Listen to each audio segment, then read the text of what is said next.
And 10 of Joab's armor-bearers surrounded Absalom, struck him and killed him. Then Joab sounded the trumpet, and the troops stopped pursuing Israel, for Joab halted them. They took Absalom, threw him into a big pit in the forest and piled up a large heap of rocks over him. Meanwhile, all the Israelites fled to their homes.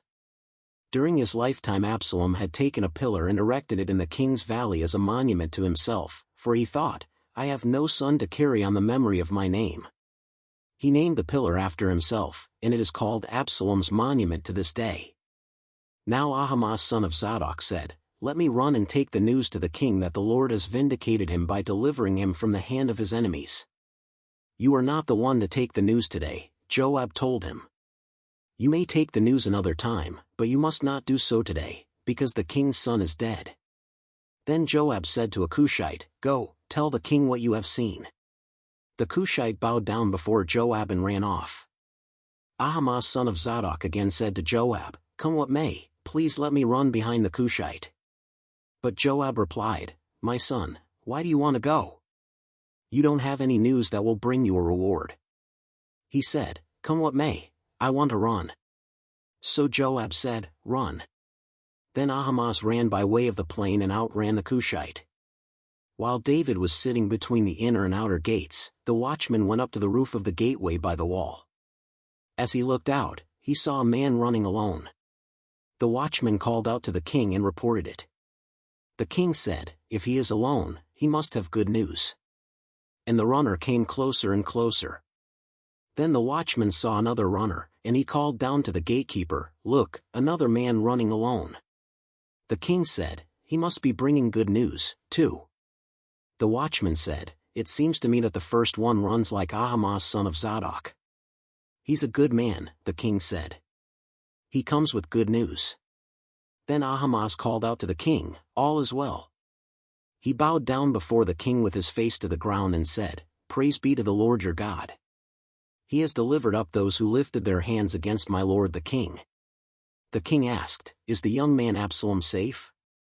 Ahimaaz answered, I saw great confusion just as Joab was about to send the king's servant and me, your servant, but I don't know what it was. The king said, Stand aside and wait here. So he stepped aside and stood there.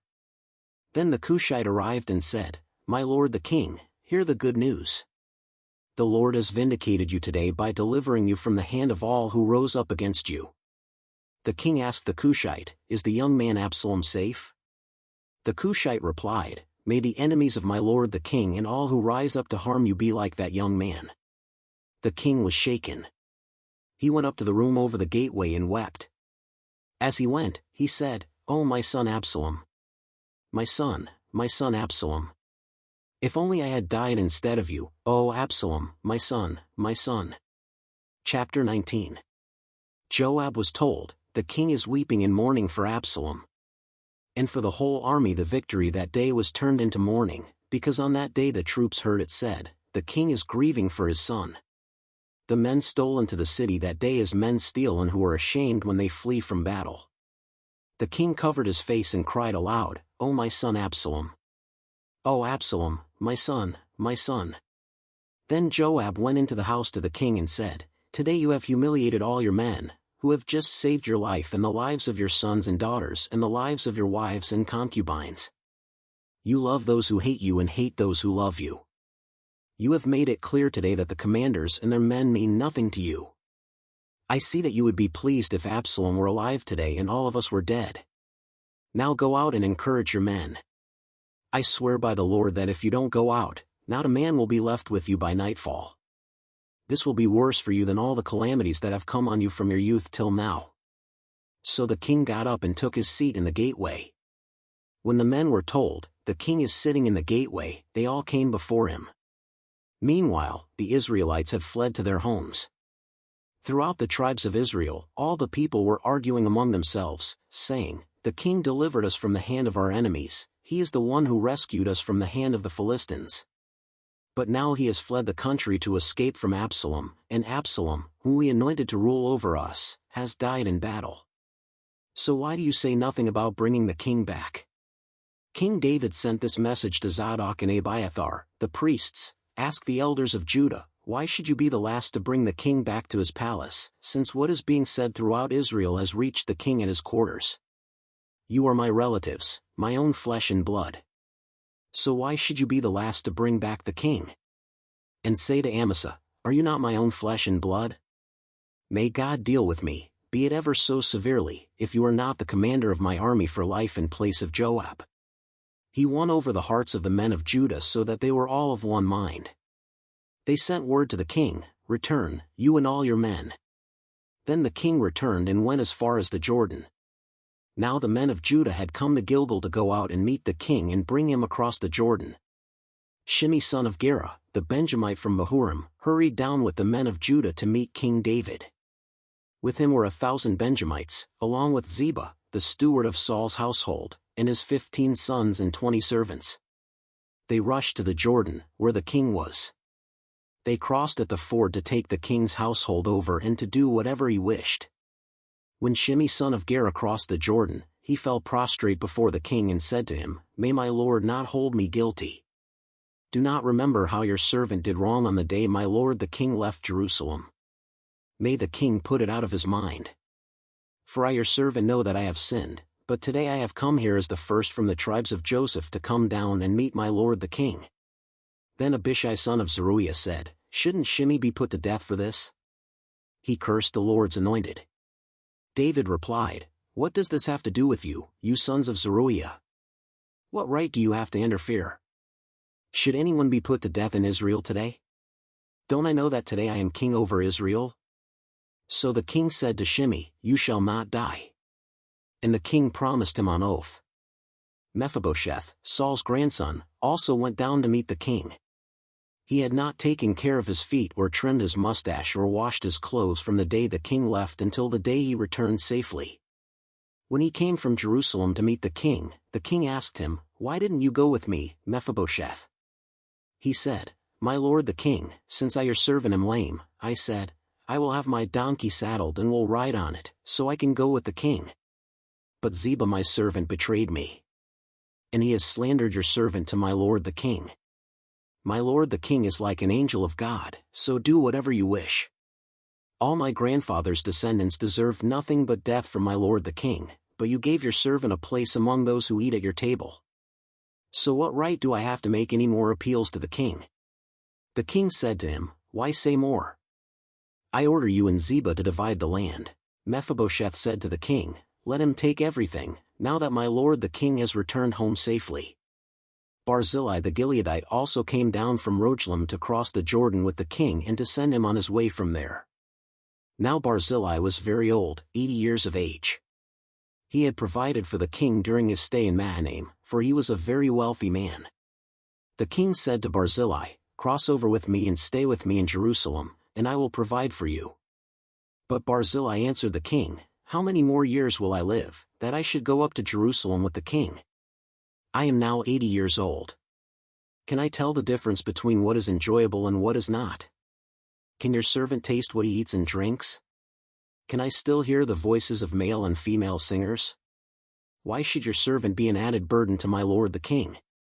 Your servant will cross over the Jordan with the king for a short distance, but why should the king reward me in this way? Let your servant return, that I may die in my own town near the tomb of my father and mother. But here is your servant Kimham. Let him cross over with my lord the king. Do for him whatever you wish. The king said, Kimham shall cross over with me, and I will do for him whatever you wish. And anything you desire from me I will do for you. So all the people crossed the Jordan, and then the king crossed over. The king kissed Barzillai and bid him farewell, and Barzillai returned to his home. When the king crossed over to Gilgal, Kimham crossed with him. All the troops of Judah and half the troops of Israel had taken the king over. Soon all the men of Israel were coming to the king and saying to him, Why did our brothers, the men of Judah, steal the king away and bring him and his household across the Jordan, together with all his men? All the men of Judah answered the men of Israel, We did this because the king is closely related to us. Why are you angry about it? Have we eaten any of the king's provisions? Have we taken anything for ourselves? Then the men of Israel answered the men of Judah, We have 10 shares in the king, so we have a greater claim on David than you have. Why then do you treat us with contempt?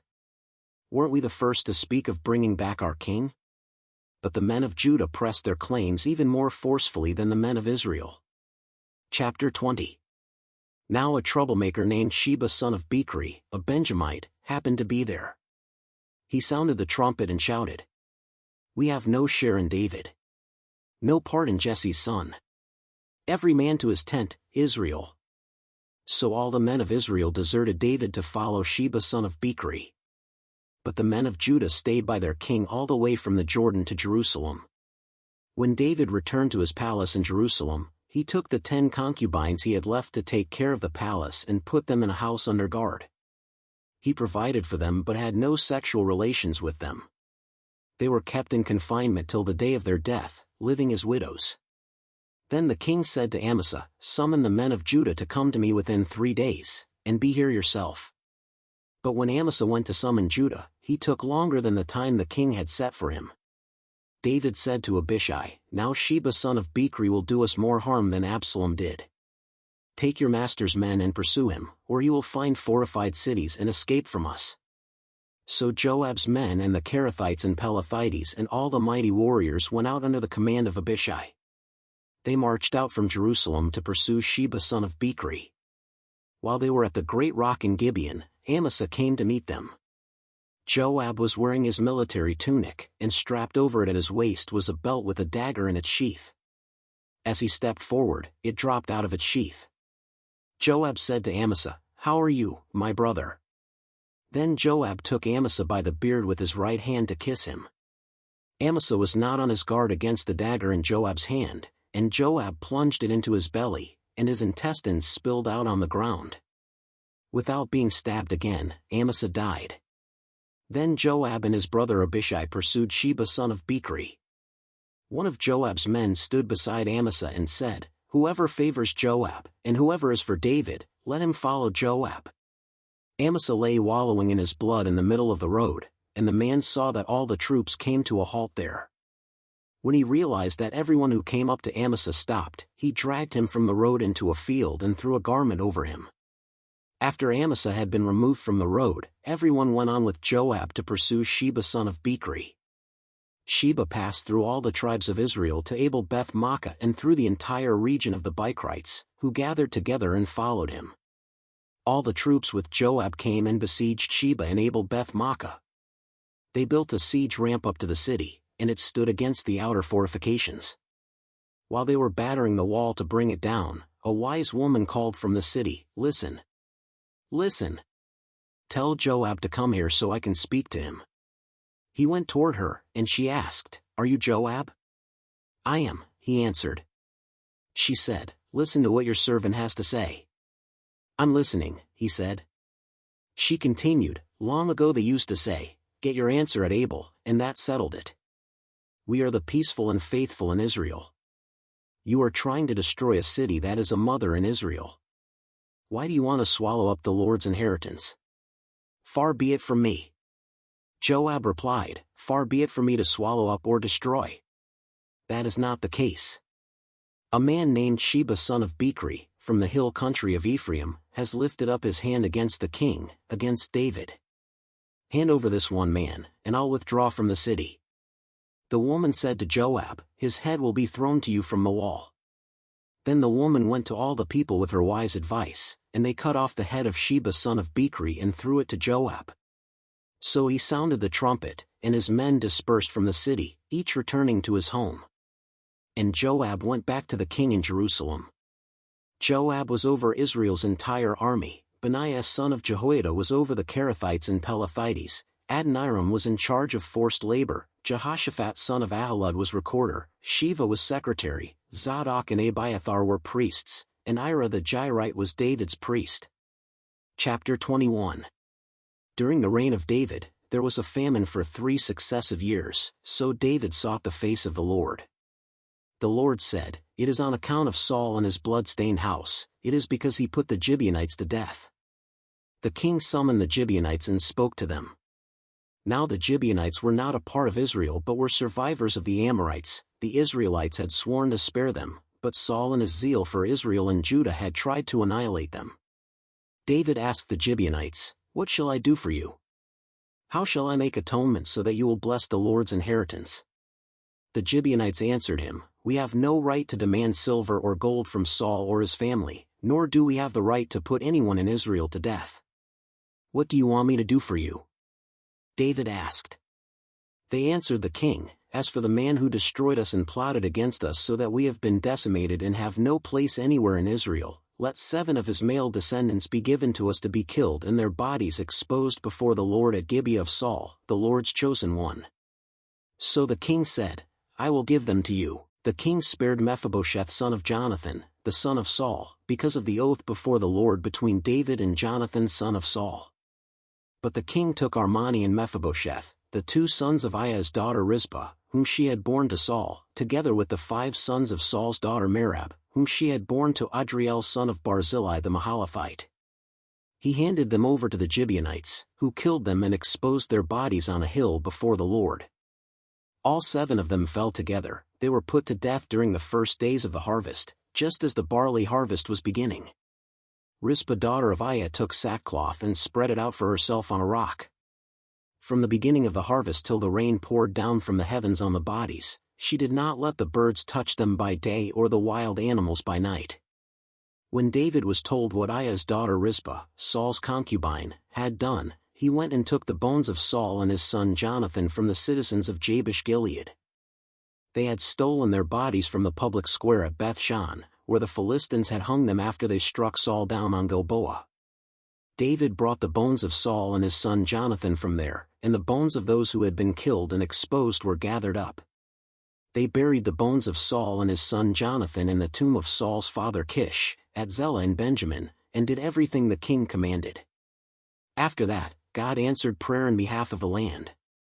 Once again there was a battle between the Philistines and Israel. David went down with his men to fight against the Philistines, and he became exhausted. And Ishbi-benob, one of the descendants of Rapha, whose bronze spearhead weighed 300 shekels and who was armed with a new sword, said he would kill David. But Abishai son of Zeruiah came to David's rescue. He struck the Philistine down and killed him.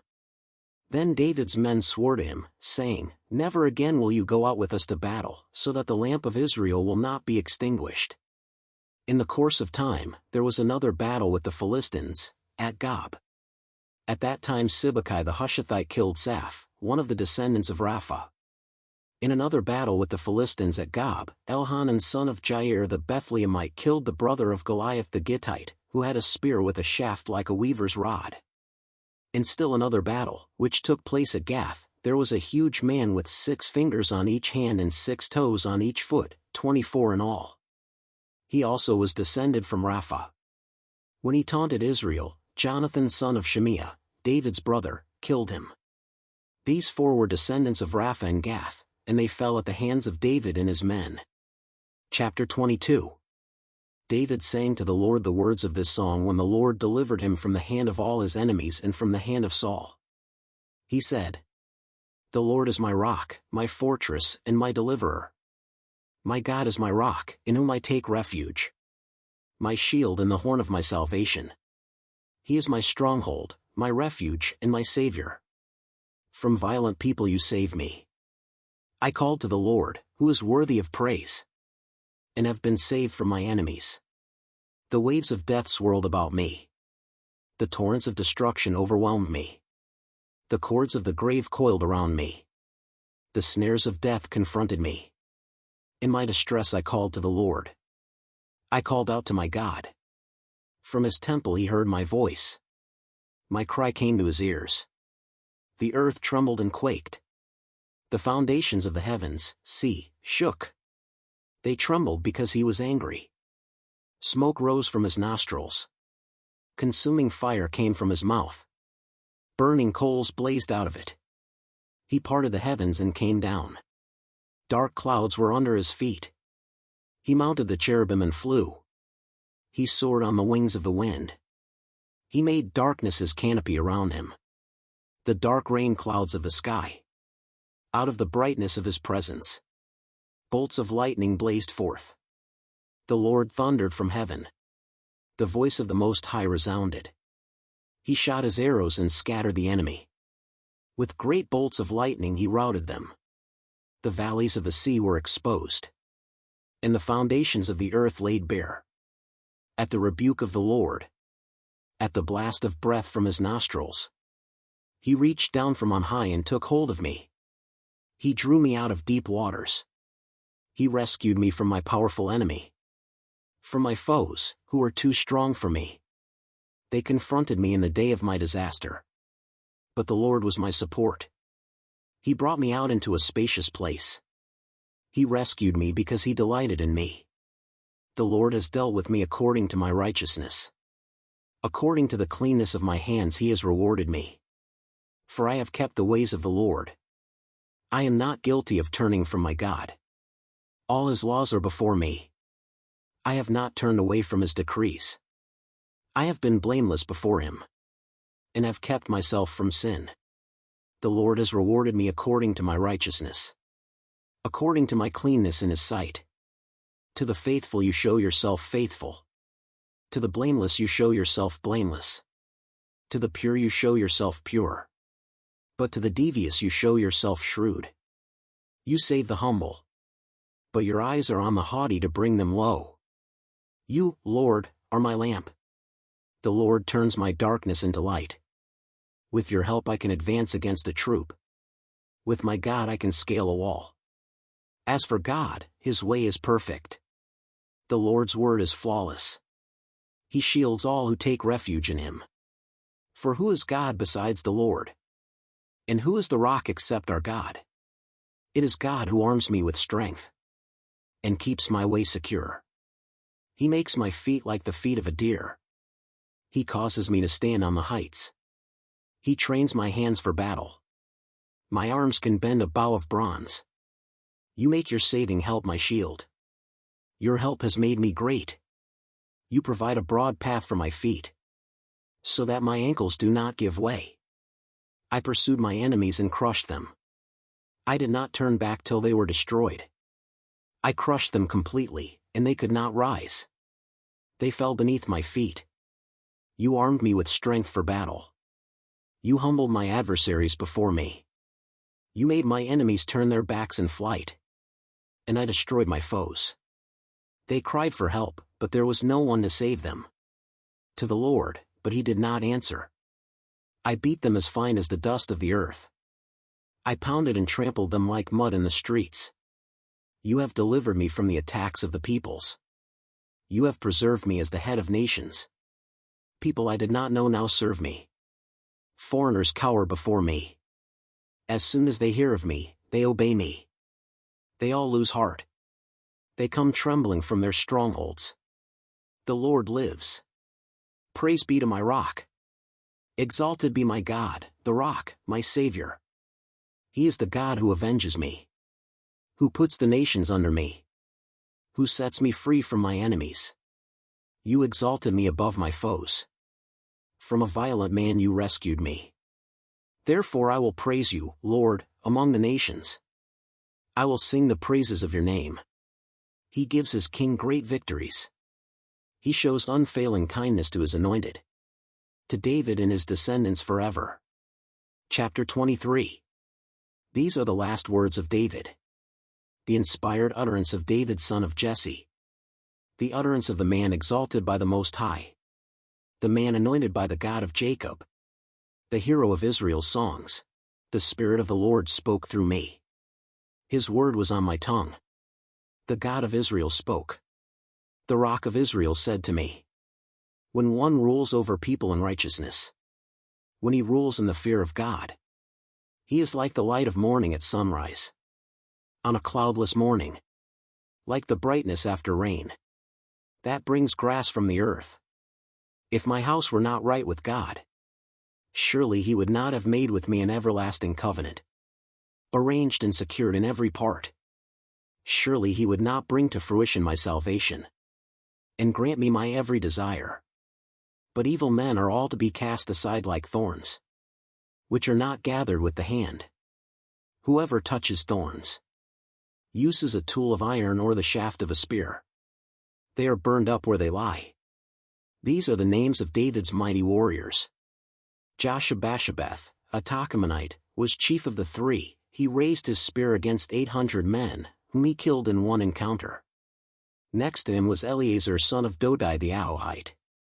As one of the three mighty warriors, he was with David when they taunted the Philistines gathered at Padamim, for battle. Then the Israelites retreated, but Eleazar stood his ground and struck down the Philistines till his hand grew tired and froze to the sword. The Lord brought about a great victory that day. The troops returned to Eleazar, but only to strip the dead. Next to him was Shammah son of Agi the Hararite. When the Philistines banded together at a place where there was a field full of lentils, Israel's troops fled from them. But Shammah took his stand in the middle of the field. He defended it and struck the Philistines down, and the Lord brought about a great victory. During harvest time, 3 of the 30 chief warriors came down to David at the cave of Adullam, while a band of Philistines was encamped in the valley of Rephaim. At that time David was in the stronghold, and the Philistine garrison was at Bethlehem. David longed for water and said, "Oh, that someone would get me a drink of water from the well near the gate of Bethlehem." So the 3 mighty warriors broke through the Philistine lines, drew water from the well near the gate of Bethlehem and carried it back to David. But he refused to drink it. Instead, he poured it out before the Lord. "Far be it from me, Lord, to do this," he said. "Is it not the blood of men who went at the risk of their lives?" And David would not drink it. Abishai the brother of Joab son of Zeruiah was chief of the 3. He raised his spear against 300 men, whom he killed, and so he became as famous as the 3. Was he not held in greater honor than the 3? He became their commander, even though he was not included among them. Benaiah son of Jehoiada, a valiant fighter from Kabzeel, performed great exploits. He struck down Moab's 2 mightiest warriors. He also went down into a pit on a snowy day and killed a lion. And he struck down a huge Egyptian. Although the Egyptian had a spear in his hand, Benaiah went against him with a club. He snatched the spear from the Egyptian's hand and killed him with his own spear. Such were the exploits of Benaiah son of Jehoiada. He too was as famous as the 3 mighty warriors. He was held in greater honor than any of the 30, but he was not included among the 3. And David put him in charge of his bodyguard. Among the 30 were Asahel the brother of Joab, Elhanan son of Dodo from Bethlehem, Shammah the Haradite, Elika the Haradite, Helaz the Paltite, Ira son of Ikesh from Tekoa, Abiezer from Anathoth, Sibbecai the Hushathite, Zalman the Ahohite, Maharai the Netophathite, Helad son of Baanah the Netophathite, Ithai son of Ribai from Gibeah and Benjamin, Benaiah the Pirathonite, Hiddai from the ravines of Gash, Abialban the Arbathite, Asmaveth the Baramite, Eliahba the Shalbanite, the sons of Jashan, Jonathan son of Shammah the Hararite, Ahiam son of Sherar the Hararite, Eliphalet son of Ahasbai the Maacathite, Eliam son of Ahithophel the Gilonite, Hezro the Carmelite, Parai the Arbite, Igal son of Nathan from Zobah, the son of Hagri, Zelek the Ammonite, Naharai the Beerothite, the armor-bearer of Joab son of Zeruiah, Ira the Ithrite, Gareb the Ithrite, and Uriah the Hittite. There were 37 in all.